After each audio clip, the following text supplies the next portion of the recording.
Vous avez des propositions, notamment sur les discussions sur l'avenir, puisque il n'y a jamais de discussion directe entre les indépendantistes et les non-indépendantistes. Donc, oui, enfin, est-ce qu'on peut innover?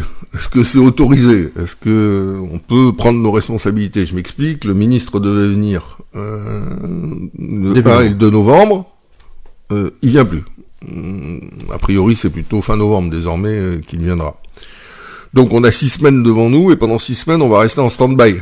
Un peu en lévitation, tant que le ministre arrive et que le dialogue reprenne en tout ou en partie avec lui, parce qu'on a vu que dans les formations politiques indépendantistes, il y avait des positionnements aujourd'hui différents sur la reprise du dialogue, et notamment sur le dialogue trilatéral. Donc on s'est dit, c'est bête de laisser le dialogue en jachère, comme ça, en plus, le temps nous est compté.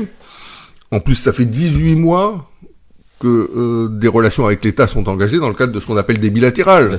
On est quand même dans un drôle de contexte, Romain, enfin...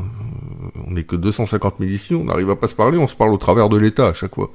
C'est quand même un truc un peu curieux. Donc les indépendantistes rencontrent l'État et font des bilatérales, les non-indépendantistes rencontrent l'État et font des bilatérales, et puis parfois on se réunit tous ensemble autour de la table, mais là il n'y a pas de débat. Ce qu'on appelle des réunions plénières, et les indépendantistes n'y participent pas, ne s'expriment pas lors de ces réunions plénières. Donc on s'est dit, et si on prenait nos responsabilités en tant que Calédoniens? Si on prenait nos responsabilités en tant que formation politique calédonienne, en tant que groupe politique du Congrès, si on se parlait entre nous, sans l'intermédiaire de l'État ou sans médias interposés. Voilà. Est-ce qu'on peut essayer de faire ça? On l'a pas fait lors des accords de Matignon, c'est vrai. On l'a pas fait lors de l'accord de Nouméa. Et puis, peut-être, est-ce qu'aujourd'hui on n'a pas la maturité pour le faire?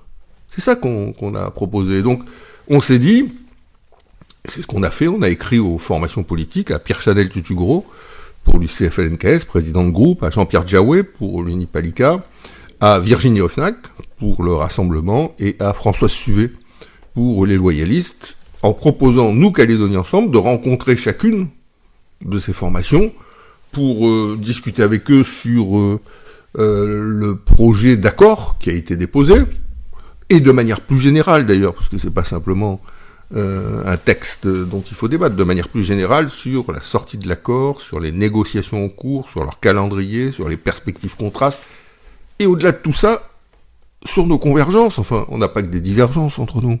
Faut arrêter de faire de ce débat de sortie de l'accord un débat complètement caricatural.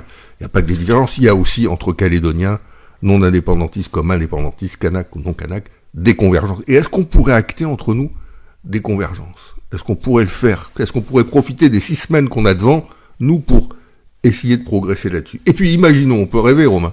Est-ce qu'on pourrait rêver qu'après ces différentes rencontres, toutes les formations politiques soient d'accord pour se retrouver? Je crois que ce serait un formidable acte d'espoir qu'on donnerait pour l'avenir du pays aux Calédoniens, être capables de se prendre nous-mêmes en charge. Pour terminer cet entretien, vous avez surtout un mot à tous ceux qui nous entendent aujourd'hui. Donc, faut-il être serein?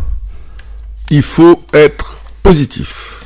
Il faut être positif, il faut voir l'avenir en couleur, il faut se projeter, il faut savoir que les obstacles qu'on a sur notre chemin, on va pouvoir les enjamber parce que on a une intelligence collective.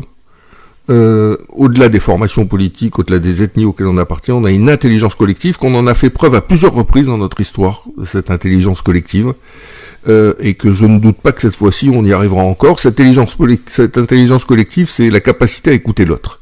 Si on fait preuve une nouvelle fois de la capacité à écouter l'autre et à respecter l'opinion de l'autre, même si on la partage pas, je suis sûr que le dialogue pourra produire son fruit, son plus beau fruit qui est un consensus pour l'avenir.